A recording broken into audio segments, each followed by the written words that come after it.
Hello, everyone, and welcome to another episode of The Lion, the Way, and the War, where we discuss Jesus, his church, and the spiritual battle that surrounds us all. My name is Craig Allison, and I'll be your host.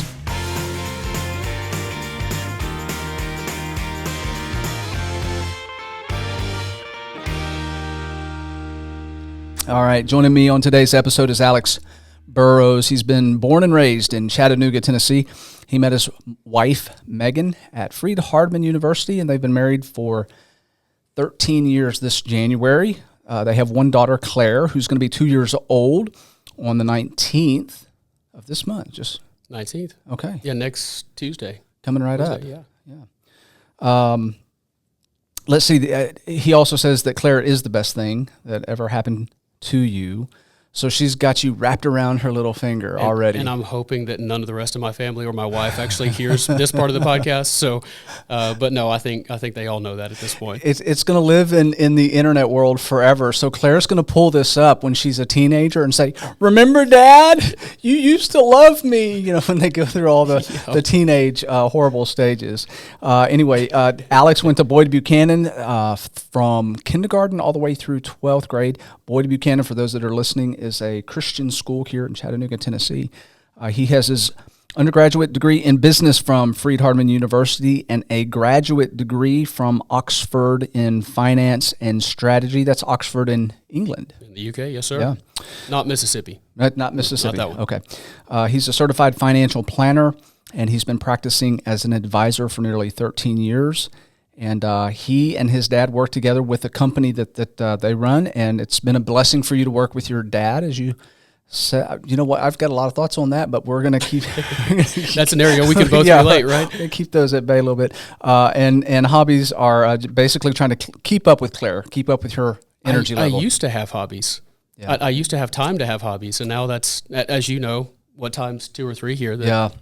Time becomes scarce. So takes up your time. I do know, just in some conversations and hearing your dad, that you into martial arts a little bit, right? Sure. Well, me and my sister both. Actually, I think I've told people, or my parents have told people, that I've got my black belt was ranked internationally at one point in time, and my sister also has her black belt. So that was something that we were very involved in. A guy named Rick Hall over in Hickson did a great job. It's a really good way to teach kids a lot of life lessons, discipline and things like that. But Abby, your sister, she told me that she can kick your butt. She probably could, and has threatened to on multiple occasions. So I'd like to see it. 2 black belts going at each other. Yeah, and you're a certified diver also, right? Yeah. Actually, dove at the aquarium for a few years. Have my stress and rescue certification. That's a fun thing to go through. But I have always loved the water. Love swimming, diving, that kind of thing. So I know really people listening right now, they're going, "Whoa, man, okay, Oxford, black belt, scuba diver, what in the world's going on here?" And you're a fine, what's funny to me, this whole thing, the contrast here is all these things that, are very like adventurous kind of stuff, and then you're a financial planner. when they meet me, they're probably very disappointed if you lay all those things out. So, right. But no, I got to credit my parents for being able to put us in a situation that me and my sister, they said, "Look, anything you want to pursue, we're going to back you." Yeah. And that's something that not everybody has. And to be able to do all those things and be supported in all those things is just a real blessing. So, but no, it's, you list all those things out and then somebody meets you and they're like, "Oh, just you? Are you really the guy? Are you Alex?" Yeah.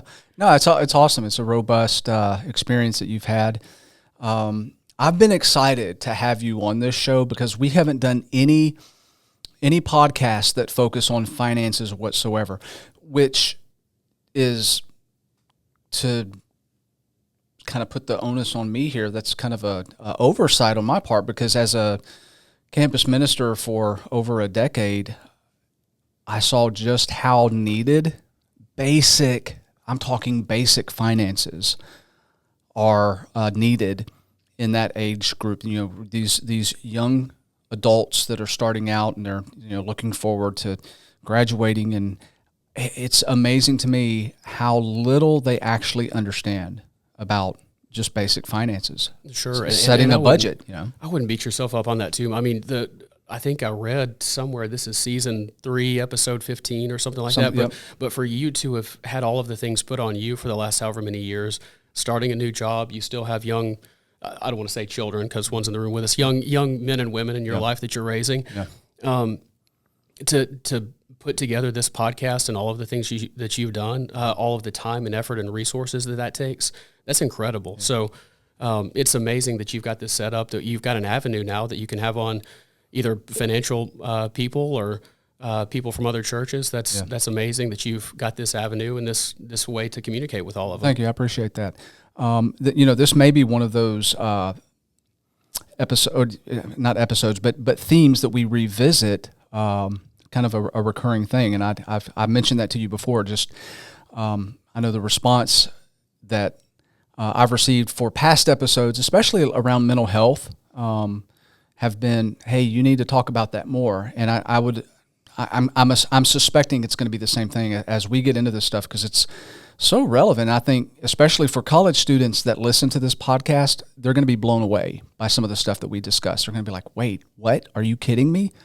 Why did nobody ever tell me this? Okay. So, and that's the unfortunate part, right? Is I think that's a lot of what gets people into trouble, is they're blown away because you go from you're living in your parents' house to you're in college, right. They're both insulated environments, and then you're kind of thrown out into the world, and all this finance stuff comes at you at once, and you're saying, how do I make heads or tails of it? So there's really no transition period that you can say, look, how do I dip my toe into the water a little bit on this and learn a little bit, and you're just kind of thrown into the deep end of the pool, and somebody says swim. Sure, yeah. So let's jump right into the deep end with this first kind of discussion. The Trump presidency and the impact on finances. I would like, and we're going to drill down a little bit on this, but is there a major difference between a Democrat versus a Republican president, and how that trickles down to the U.S. economy and what for our own personal pocketbooks, what's going into our bank? Does it really make that much of a difference in your experience as a financial advisor? So there's a group called Capital Group, and they do a lot of really good research on this. And I think we're in 92 years worth of data at this point.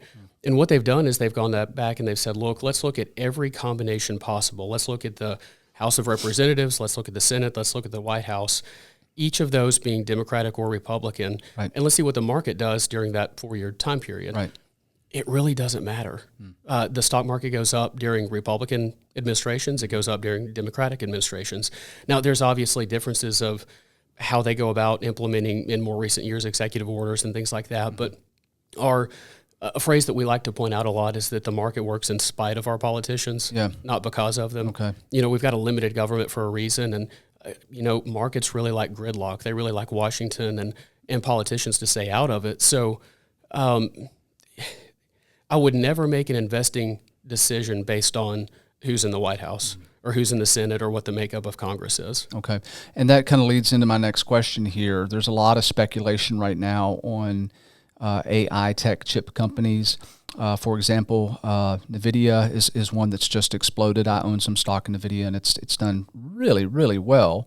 Some people are turned off because of Nancy Pelosi's I think it's her husband that has a large portion. I could be wrong on that, but anyway, it's a stock that has done really well. And this is an interesting quote here just in the past couple of days from Lee Zeldin. He was a former New York congressman, and he's actually Trump's pick to lead the EPA. Yeah.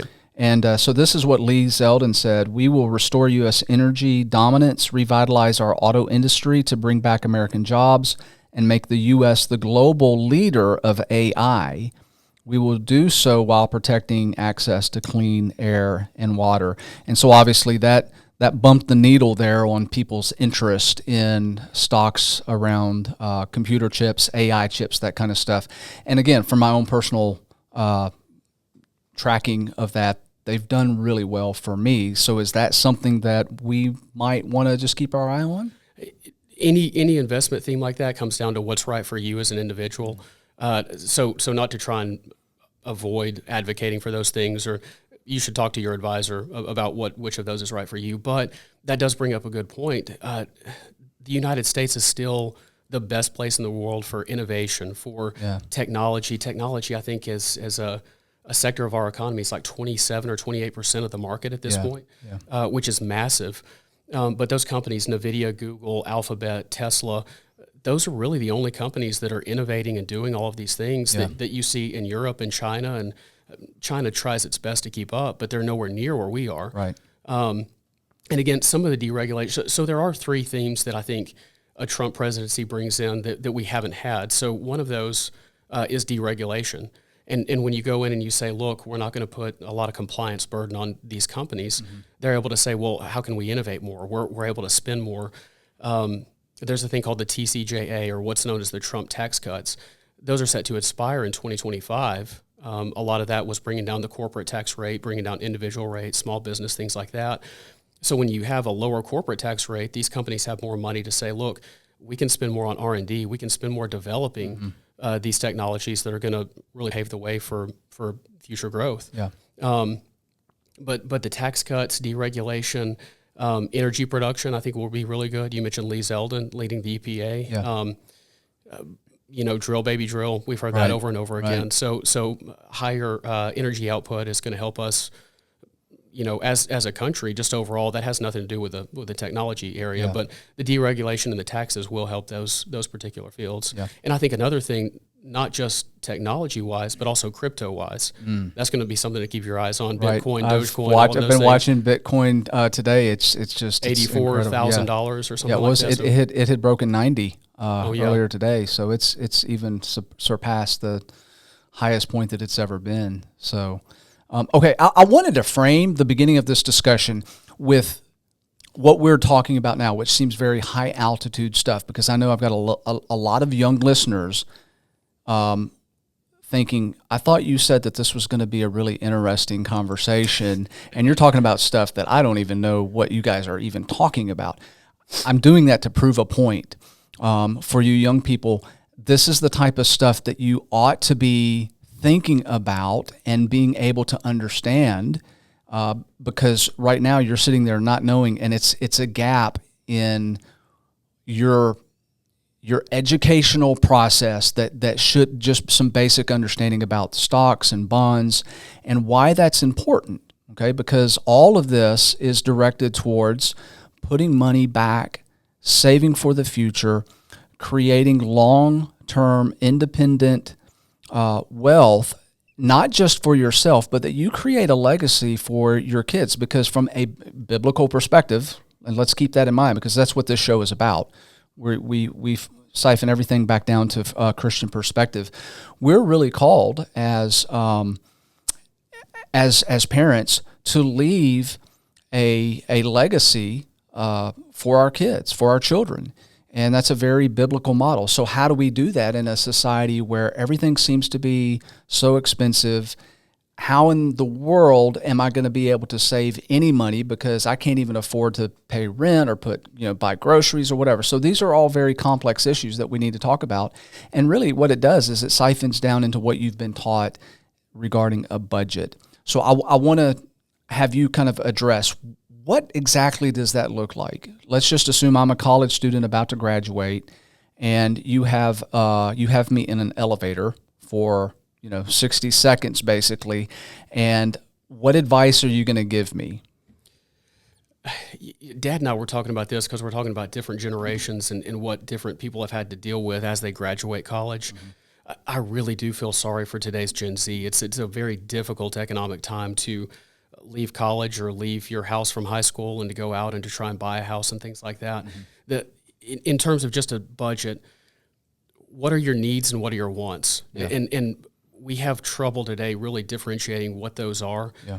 Everybody feels that they need an iPhone. Yeah. Everybody feels that they need to have this type of car or live in this type of neighborhood. Mm-hmm. You don't need all of those things. Yeah. You need housing, you need food, you need water, right. You need health care. These are things that you need, but we could get into a whole other tangent here on social media and a lifestyle that people think that they have to have because of how prevalent it seems to them based off of Instagram or TikTok or whatever they're consuming. Yeah. But what are your needs and what are your wants? Take care of your needs, take care of your savings, and then anything after that's gravy. Yeah. But in 60 seconds it'd be hard, but differentiating between needs and wants I think is a really good place to start. Yeah. And that is a hard honest self-assessment when we sit down and we think, okay, and here's the disconnect is because young people, they think, well, I've got 30 years to worry about this stuff. Right now, I mean, I'm young. I want to have fun. I want to buy stuff that I want, because when I get old, I'm not going to be able to even enjoy that stuff. So that needs versus wants becomes a really crucial thing. But the thing is, it's such a short-sighted approach, and not thinking about what's happening down the road where you're in that position all of a sudden, and you look at yourself and you have not saved anything. And now what do you talk about a life of drudgery and misery. You can't retire because you're not going to be able to pay your bills, the actual needs, because you haven't set anything back, and now you're stuck, basically. Yeah, and why worry about tomorrow when you've got today? Yeah. And unfortunately, I've met with so many people just in my short 13-year career so far that they come in and they're 50, 55 years old, and they're saying, well, I need to think about retirement. It's a whole lot harder to start preparing for that when you're 5 or 10 years away than it is when you're 25 or 30. Yeah. It makes a monumental difference. That train's coming down the tracks, whether or not it's a little bitty dot that you see, Right. it's this the headlight, or a Right. big dot, it's coming one way or the other.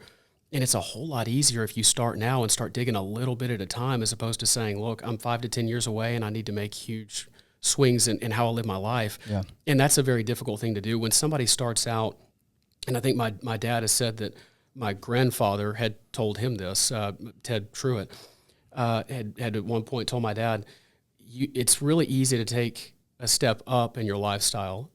It's really difficult to take a step back the other direction. Yeah. So whenever somebody gets a raise at work or a new job or something like that, it's easy to say, well, maybe I can add that additional Hulu subscription, or maybe I can buy, up my car just a little bit. Yeah. It's hard to go back the other direction. And when you wait that long, it's near impossible to get somebody to say, well, I'm accustomed to this way of living. How do I go backwards to prepare for that retirement? Yeah. And that speaks to the psychological deficit that a lot of people feel as far as those, young people with the comparison. They want to have all the stuff that their friends have. And so what ends up happening, especially for recent college graduates, is that they don't have the job to support the lifestyle that they want. And so what's the first thing that they do? They get a credit card. Mm-hmm. Because now, and it's like they don't understand that that's money that actually has to be paid back and then some because of interest rates. And so they get caught up in this cycle where now any money that they would be saving is just paying off the interest. It's not even touching the principal of what you've charged up on a credit card. And now you're really in a desperate situation. So, we're dealing with things where I see it as a lack of education, because the college students that I dealt with, I would sit down with some of them from time to time, and we'd start talking about budget, and they're like, what's a budget? What do you mean? I'm like, okay, so how much money do you have coming in, and how much of that you actually have to spend to live, to breathe? Mm-hmm. And when we start going through that kind of stuff, they realize, as hard as it is being a broke college student, when you sit down and do a budget, turns out I'm spending $250 a month on Starbucks. It's amazing how fast it adds up. Right. Okay. So I wanted to throw that kind of situation out because it leads into this next thing, the beautiful, magical principle of compounding interest, right? When they asked Albert Einstein what the most powerful force in the universe was, do you know what his reply was? Compounding interest. Compound interest. Yeah. A guy that literally had a hand in developing the atomic bomb, right, says compound interest. Yeah. And I knew this was going to come up, so I just wanted to paint a picture here with a story. So if you're a person who starts saving $100 a month when you're 20 years old, let's say you're just out of college, high school, you earn an average of 4% annually. I know that's low. There's a lot of different people that say stock market does 9 or 10, and whatever asset class you have. Yeah. You $100 a month, 4% annually over 40 years.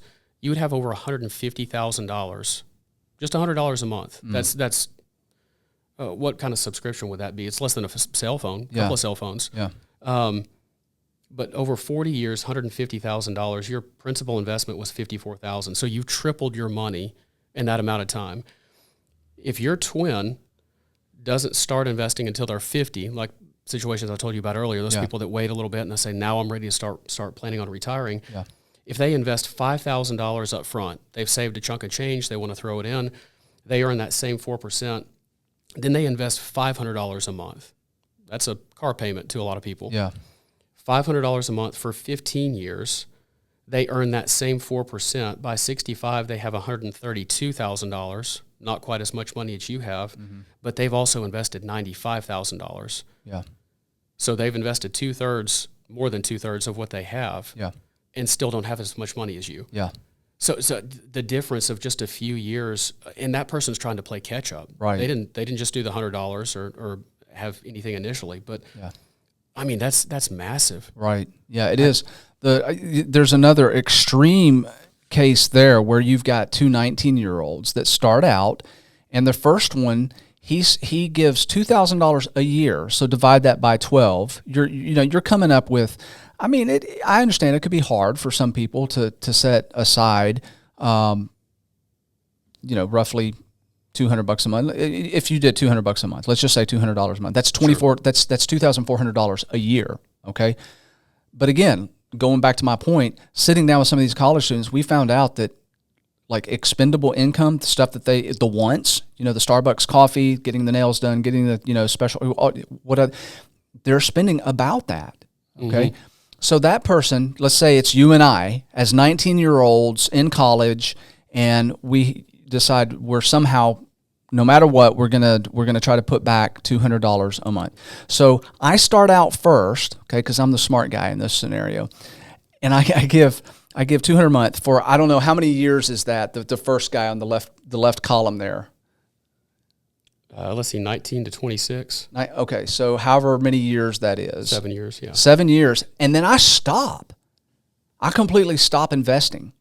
I don't put anything else back. I'm done. 7 years, $2,000 a month, finished. Now that calculation there is based on a little bit higher percentage return on like a 401k, set of mutual funds or whatever. When I'm ready to retire, I've got $2.2 million. Okay. $2.2 million, and I've only invested a total of, I don't know what it says there. I can't remember. I can't recall the total amount, but it's a fraction of the cost that, let's say, you delay putting back $200 a month. So you wait until your age 27, which is actually the age that most people start to seriously think, you know what? I probably need to start saving for retirement. So they're 27 years old. They put $200 a month or $2,000 a year aside for the rest of their life until they retire. And they only end up with $1.5 million, but they've invested a total amount that is significantly more than what I invested, but I end up with $2.2 million. And again, that's, the power of compounding interest over a lifetime, especially if you start early.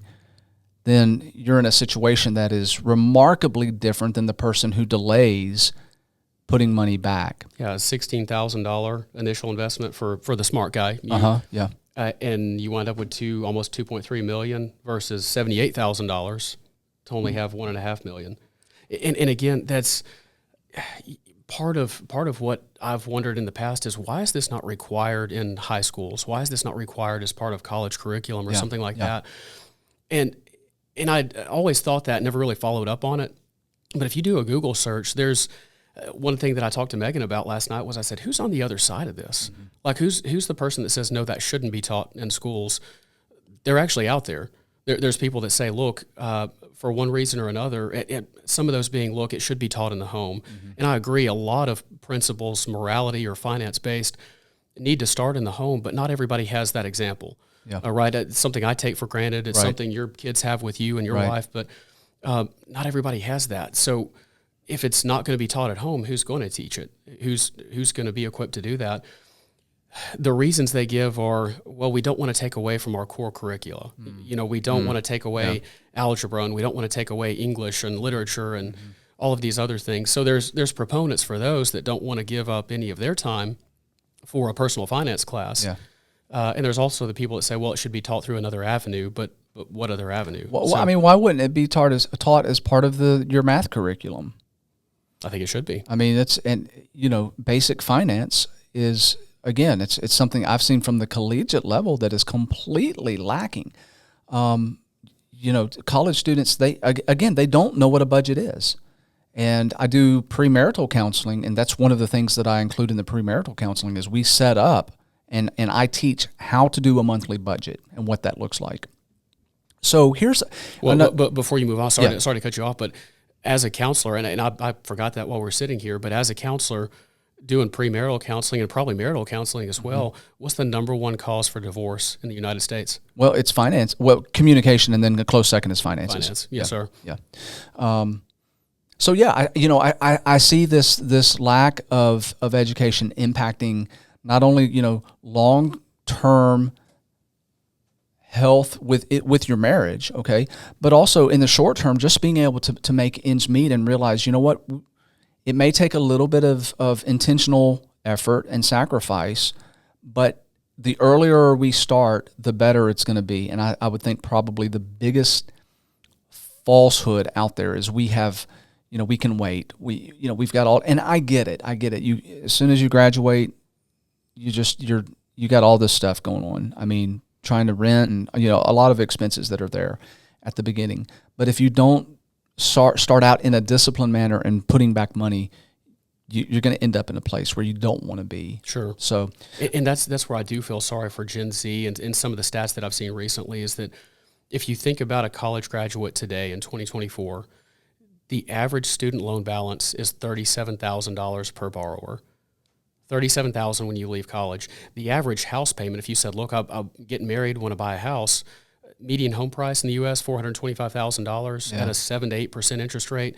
Average monthly payment is $2,700, $2,719, I think, today. So $2,700 for a house payment, you're paying off $37,000 of college loans. You probably got to afford transportation of some sort. Yeah. The average income is somewhere between $45,000 to $51,000, depending on what state you live in. But when you're taking home $3,300, $3,400 a month from your job, and you start off with a $2,700 payment here, whatever your college payment is over here, that doesn't leave a whole lot of wiggle room. Right. So that's not to give an excuse for the there's ways you can work around that. Yeah. But oftentimes I'll hear people of older generations trying to tell their kids or grandkids, like, you just need to be more disciplined. And it's that is part of it to an extent, but also economic conditions are different today than they were 50 years ago. And I want to address that because that's a, people listening up to this point going to, especially the younger people that have graduated, that are struggling to make ends meet. They're like, well, you're not in touch with reality here. Okay. There is so much opportunity, especially with, we're living in a digital age, to supplement income. Now, it's a hustle for sure. I mean, this is not a world for lazy people, financially speaking. I don't know if you listen to Dave Ramsey. I've listened to him for years and years and years. He's a fan of hustling. Sure. When you don't, and he's presented with, a crisis, this person in crisis, and you do the math, and it's, they're sinking.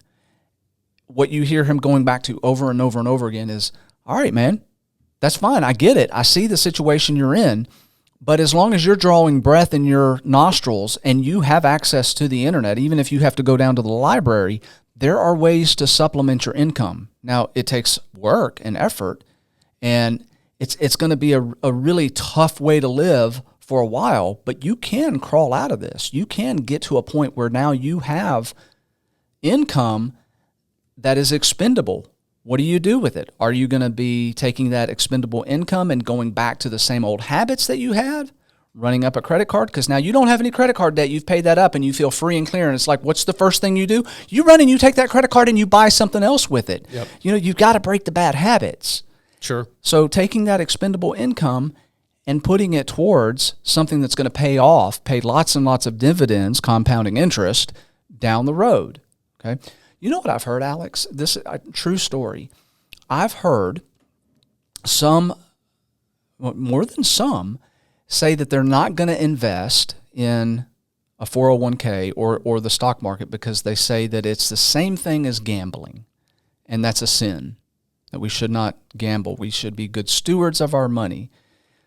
What's up with that? Is that an excuse to just be like, you know what, I'm not disciplined enough to save, so I'm going to use this as an excuse? Or is there actual scriptural grounding for that? I think sometimes it is used as an excuse. It's let me try and bash whatever the activity is because it's hard and I really don't want to do it.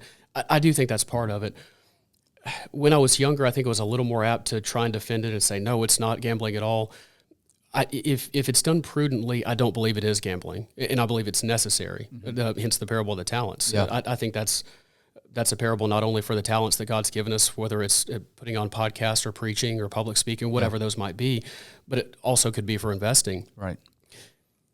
Well, that was actually in that parable. That's actual money that's being sure. And what are they doing with it? You know, they're going out there to the bankers. They're investing it, right? And the bankers back then even had futures contracts. Sure. So there's evidence of that. But and explain what futures contracts are, just so everybody's clear. So if you want to bet on the price of you call it a commodity, if you drop it on your foot, it hurts. Gold, cattle, lean hogs, oil, platinum, palladium, those kind of things. Right. You're betting on the future price of that, or you're hedging on the future price of that. So there's some speculation, there's some guesswork. Sure. It's not a guarantee.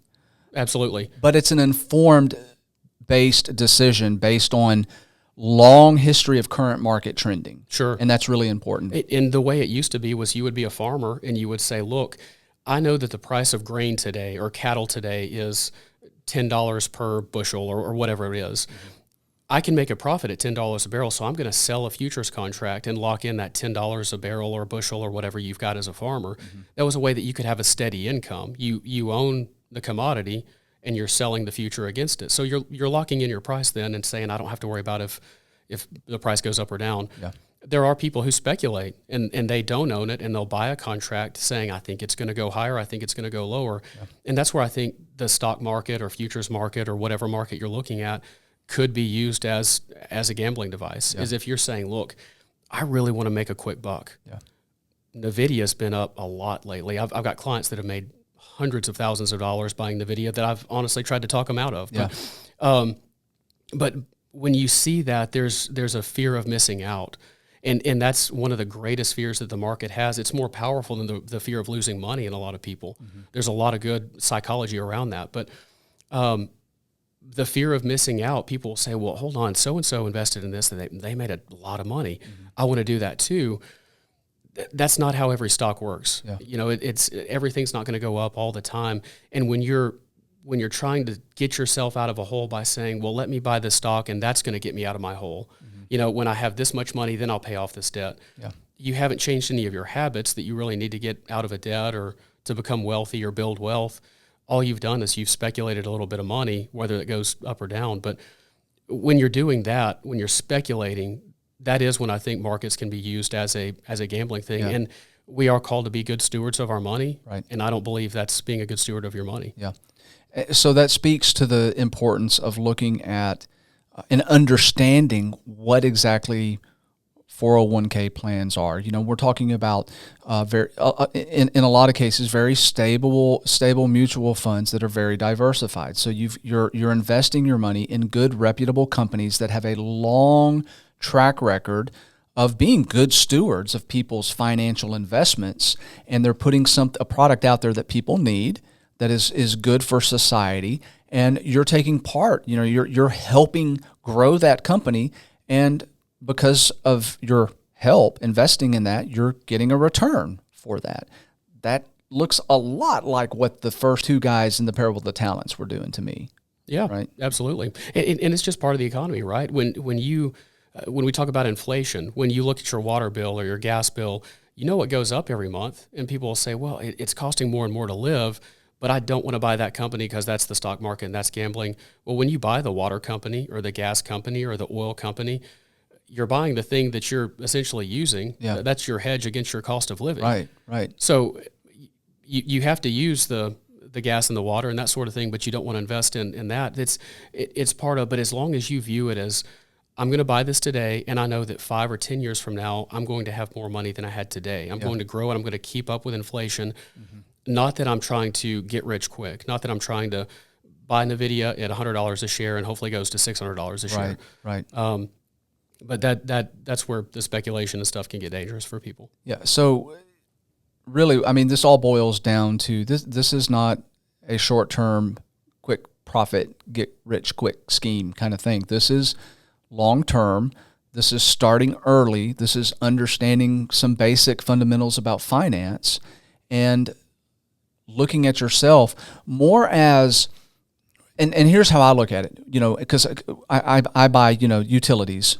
Okay. That's part of my investment portfolio.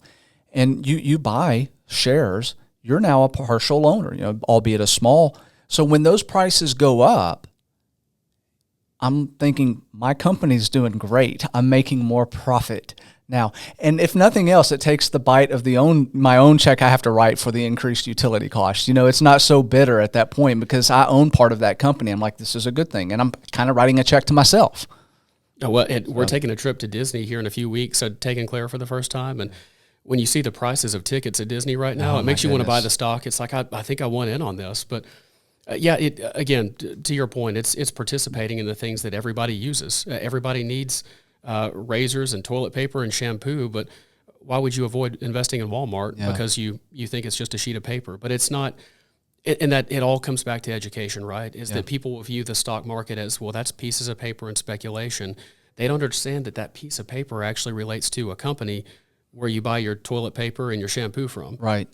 Yeah. Okay, so let's talk a little bit, because we're talking about investment and stuff, but young people can't even think about investing until they've got their debt paid off. I mean, that's just standard. So you get rid of your debt, and then you start saving, putting back money, get that emergency fund built up. So let's talk about Dave Ramsey's Snowball debt kind of procedure. Is that something that has relevance? Does that work, or do you advocate a different way to pay off debt? Sure. I've heard several different methods, and I think one that he had years ago was you took the debt that had the highest interest payment and you started with that and worked your way down. I think it's a case-by-case basis. I really like the Snowball method, and it's one that we've almost always preached. The Snowball method is where you line up your debt. Let's say you take that Gen Zer that we were talking about earlier, and you've got a house payment, you've got student loan payments, and you've got a car payment. Yeah. So let's say your house payment, the mortgage on that's $200,000. Let's just throw out some numbers. Yeah. Let's say the student debt is $30,000, car debt is $10,000. So it's going to be a while before you can pay off that $200,000 mortgage. Sure. That interest rate, though, historically has been lower than what the other two are. Yeah. So if your interest rate on the car might be 9% today, your student loan payments are somewhere between 7 and 12, depending on when you're graduating. When we bought our house, interest rates were super low. I think 2.5% to 3.5%, somewhere in that range. Today, they're 7, 8, 9. But the Snowball method essentially says, look, make your regular payments on whatever debt you've got, pick out the smallest one and attack that. Yeah. Then you've eliminated one. You've taken one off the board. So in this case, take the car, pour all of your extra cash into the car, wipe out that little $10,000 debt. Then you've only got two you've got to worry about. Yeah. So then attack the student loan payments. When you get rid of that one, then go to the mortgage payment. Yeah. And I think that helps people, especially just from a psychological perspective, is that you feel like you're fighting way too many fires when you've got credit card debt, student loan debt, mortgage. Right. And keeping all of those and trying to pay off all of that is overwhelming. Right. If you can start eliminating chess pieces, it does something to your psyche where you say, I'm making progress. I'm feeling good. Yeah. Right. That is exactly what Dave Ramsey says. That is his Snowball. That is his, he says, don't worry about what the interest rate is. You start with your smallest debt. You put everything you can towards that, get it paid off, and then you take the money that you were paying towards that and the additional money that you're saying because you've already paid off that debt, right? And you apply that to the next, and you just work your way. Sure. And he talks specifically about the psychological impact that has, where people feel like they're unchaining themselves. The shackles are falling off one by one. So good method to pay down debt. I would think so, generally. Now again, if you have some ridiculous amount of credit card debt that's at a very high interest, maybe that's something you want to attack first. But broadly speaking, that works in most cases that I would see. Yeah. Okay, so let's talk a little bit about credit cards then. because I think that's I see that as a huge issue for young people. Most of them have credit cards. Most of them carry a debt, and they cannot pay that debt off each month. Now, Dave Ramsey is hardcore. He's like, no credit cards for any reason whatsoever, makes no difference. There are no exceptions to credit cards. And he says that because he realizes that the vast majority of people do not have the discipline to pay off a credit card month by month by month. And so what happens is they get interest every month, and that interest carries over. And then, the magic of compounding interest works in the opposite way against them, basically. So you don't have a snowball, you got an avalanche coming at you. Yeah. Right. So what do we tell young people that feel like they don't have any other options? Like, in order to survive, to put food on the table, they have to have a credit card. Sure. I think you got to look at Dave Ramsey's target market when he first got started. What made him famous was getting people out of debt. He reached an audience that said, look, I've gotten to a really bad spot. I've let all these debts snowball, and I need to work my way out of it. Yeah. And maybe the best thing was, and I think he's had success because this has worked for a lot of people, is to say, look, we've got to make really drastic changes in your life. And we've got to say, look, cut that up because you obviously haven't been able to use it. You haven't been responsible or prudent with your credit card. Yeah. So let's get rid of that as a variable. Yeah. We use a credit card, paid off every month. Yeah. Discover, Visa, whoever issues your credit card, they have a lot of really good ways of tracking what you spend without you having to sit there and keep receipts and write it all down. Right.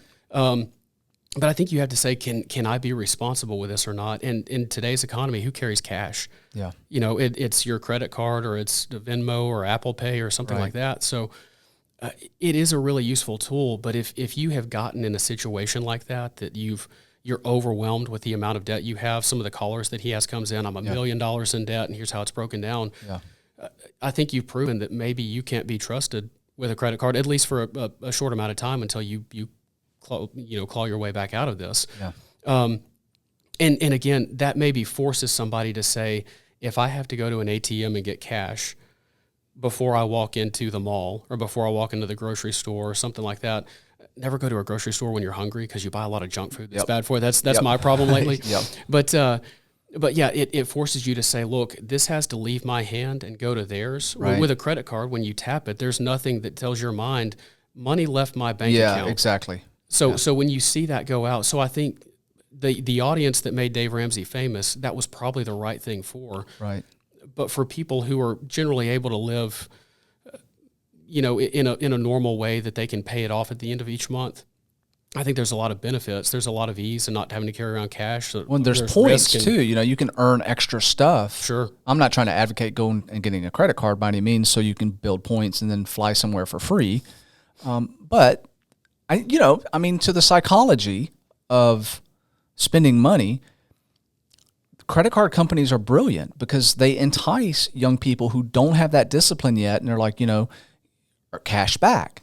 And so now people think, the more they spend on a credit card, they're going to get cash back. And that's no, young people don't. That's not true. That's not how that works. You will get cash back, but it's not going to be enough to pay the debt that you just charged on your credit card. The old story of your wife comes home and she says, there was a sale at J. Crew, and look how much money I saved you. So you still spent money. Yeah. How much money did you save me? Yeah. What did you spend on that shirt, or what did you spend on those pants? So. Yeah, that you're right. It's completely backward. It's people will see those savings and they'll say, well, this was a great deal. At the end of the day, you still spent money on something. And this is a biblical concept too, because Scripture is very clear. It talks about, don't be in debt. And I think really when you analyze, okay, well, why? What's the issue with this? It's being a slave to the lender, the person, they own you basically. And nobody should own us except Jesus Christ the King. Nobody. And so as long as we're living in a life where we owe other people, where we're giving our mental real estate to those things, okay, the stress, the worry that gets compounded because of compounding interest on our credit cards, it does detract. It muddies the waters. It distracts us from where we would otherwise be free to be thinking about good things, holy things, righteous things, going to God in prayer, thanking God for the blessings that we have and the peace that comes without, carrying massive amounts of debt. Okay. And there's no level of money that somebody can have. And I don't want to pull us off the topic or anything, but when you go on these mission trips to Nicaragua or India or around the world, and you see the level of poverty that some people live in that we don't see around here, they can still be happy. Sure.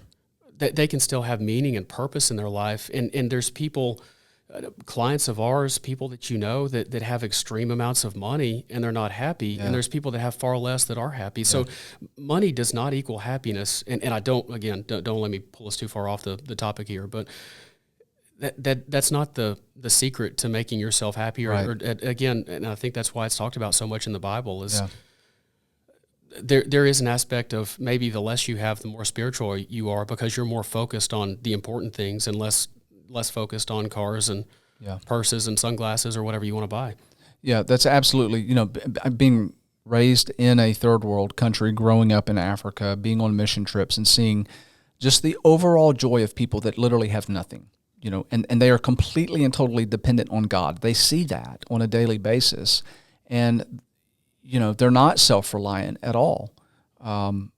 There's something to be said for that. I think a lot of very wealthy Americans can't understand why it is that they're not happy. Well, it's because their money is their God, which speaks to another portion of Scripture. Because God doesn't say that you can't be wealthy, that money is evil. A lot of people say, money is the root of all evil. Well, no, that's not what the passage says. It's the love of money. And I know many very wealthy people who could care less about the money that they have. They're truly happy, they're truly joyful, because a lot of the money that they have, they give it away. And it seems like the more they give away, the more that they get, the more that God blesses them with more money. It's like, I can't give it away fast enough. There's a book called The Millionaire Next Door. I don't know if you've ever heard of it. Ivan Stanley and William Danko wrote it. I read it a long time ago. Basically, it's traits of people who actually are wealthy. And I think you can drive around Chattanooga and you can look at some ritzy neighborhoods and things like that. There's people that make a lot of money that also spend a lot of money that maybe don't have a lot of money. Right. The people that have a lot of money don't have the lifestyle of somebody that you would think has a lot of money. Yeah. And those are people that give a lot. I think if you asked any eldership in town, who gives, they would be able to tell you, and I think it would shock a lot of people as to looking around the congregation. You're telling me so-and-so gives this much of their money? Yeah. But it's because their importance, their faith is not in money. Yeah. They use it as a tool. And that's it. There's several chapters on that and what has been taught to me in my life and what we try and teach other people. Money's a useful tool. But to your point, Alert, not something to be worshipped or to take the place of God or take the place of your faith or spirituality.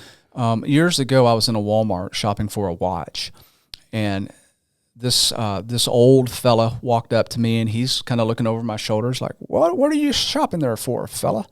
I said, "I'm looking for a watch." And I turned around, and he's got overalls that look like he probably should have washed them a week ago.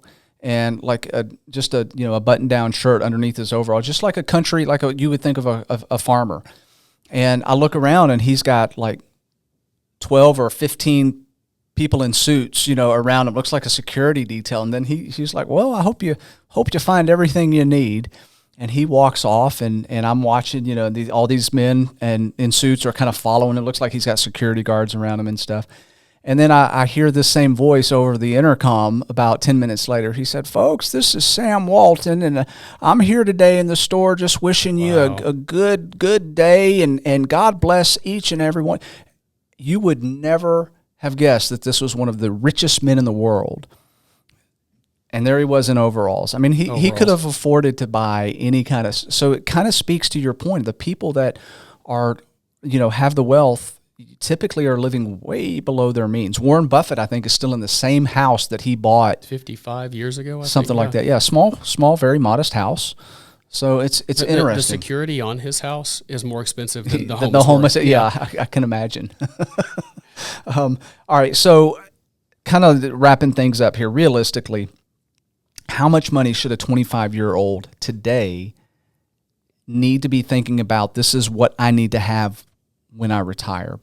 Is there a number we need to be shooting for just based on, the extrapolation of inflation rates, which I don't know, they vary 3 to however A lot much the last percent. 4 years, Yeah, right? right. So, but typically, what's that ballpark? Based on the median income, and okay, so I can retire at age 65, 70, whatever it is, and this is roughly the amount of money that I need to be thinking about having put back. I forgot who did it. Somebody did a commercial a few years back, and it was everybody walking around and they had this big number over their head, and it was 1,500,000 this or 2,000,000 this, and we work backwards just a little bit, and we say how much can you draw off of that money to be able to live, and then you kind of work towards whatever that is. Let me explain. So if there's been hundreds of studies over hundreds of years of data that they have for this, and they say Fidelity's done them, Vanguard's done them, BlackRock's, all the big major firms. Yeah. How much money can you pull off of your principal amount without really affecting the principal? Yeah. So how can I have my milk cow and still be able to get milk from it, get cash from your portfolio? You're not having to kill the cow. Not having to kill the cow. Yeah. So it's between 3 and 4%. So you get 3 to 4% worth of growth. Fed's target on inflation's 2 to 2.2%. We run hot. Hopefully we get back to that level here fairly soon.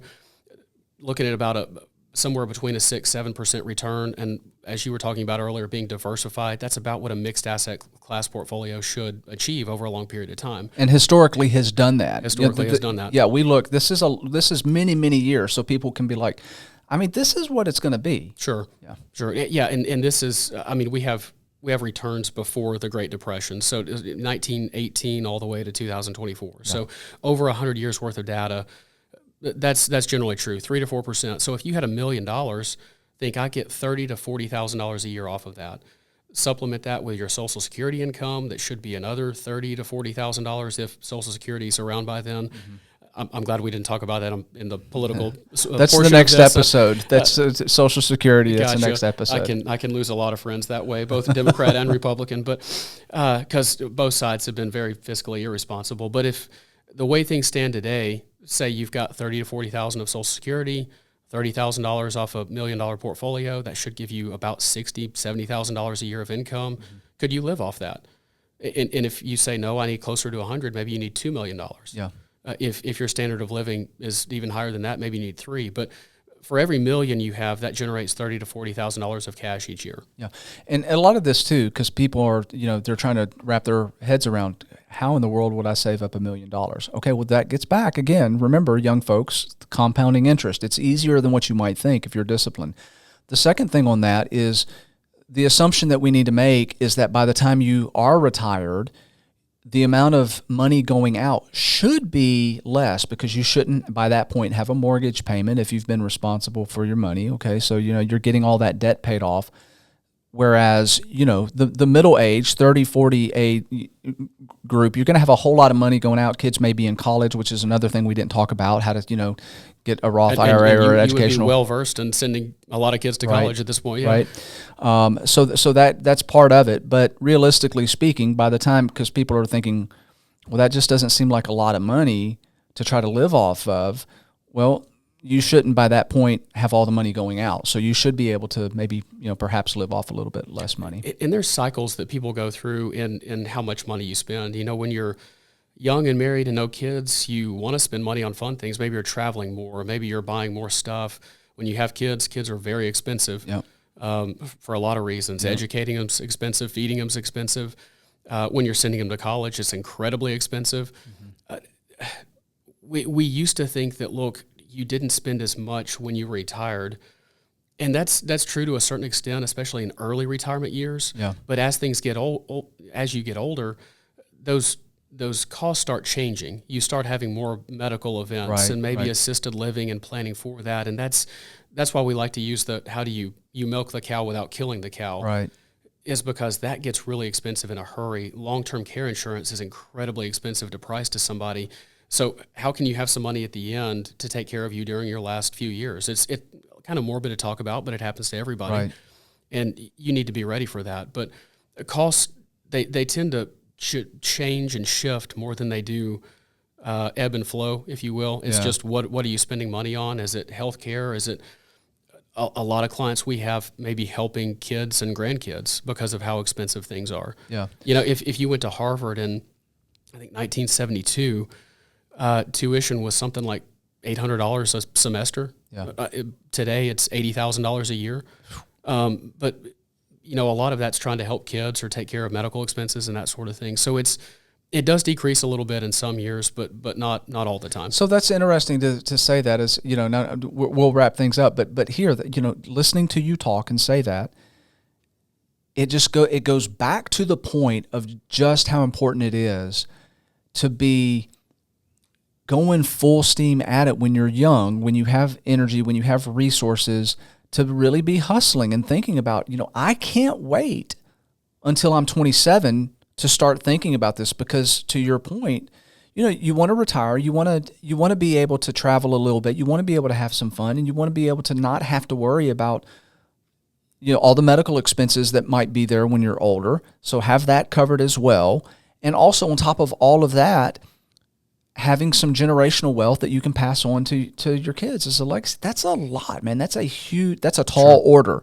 And that tall order is only going to happen if we begin educating our young folks. This is something you've got to be thinking about now.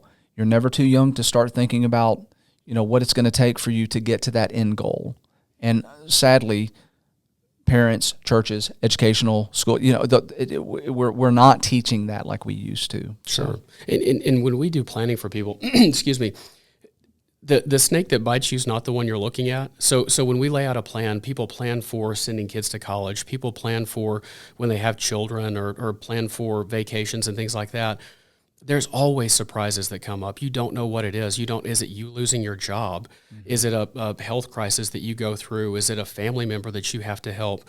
There's always some surprise that comes up. Yeah. And if not knowing what that is, I think that should motivate us all to say, look, I really need to be secure. Right. And money, that's what it can be at the end of the day, is a security blanket and a tool and a resource, not new cars and watches and fun things on social media. Right. So yeah, there's always a surprise. There's always things that you can't plan for that are going to happen to you. I talked to this is going back several years. I talked to a kid who had literally saved up $10,000 as an emergency fund. He wasn't even out of college yet. Wow. And I was like, man, you are ahead of the game, man. You are on top of it. And a couple years went by, circled back, ran into him again. And we started talking, and I said, so how you doing? He's like, man, life is good. It's really good. And I'm thinking, I can imagine, because you're on top of it. You already had 10 grand as an emergency fund saved up. I was like, yeah, really, tell me about what's going on. He's like, I just bought a new truck, paid cash for it. I said, good for you, man. That is incredible. Paid cash for it. He's like, yeah, that money, all that money I'd saved up, that's what I used. He was talking about it. He spent his emergency fund. To cash roll his truck. I'm like, oh, okay. So that's kind of going backwards. Yeah. That's kind of where, so speaking to what you're just saying there is like, what there's a disconnect somewhere happening here where, you see these young people that, like him, that seem to have it together, and then they go and they do something silly like that. Yeah, was the truck your emergency, or was it? Yeah, apparently but a lot of people do that. That's not an unusual. They save. They're good. They save up set whatever aside, emergency fund. What is 3 to 6 months of your used cost? To be 3 to 6. I think after financial crisis in 2008, more like a year. Yeah. So and people end up buying luxury items instead because they have that money, and it's just too attractive for them or whatever. So maybe our next episode we talk about the importance of an emergency fund and Social Security. Sure. I'll do my best to be prepared for that one. Go. Yeah. I've enjoyed this conversation tremendously. I kind of geek out on here, finances, absolutely. though. I enjoy that kind of stuff.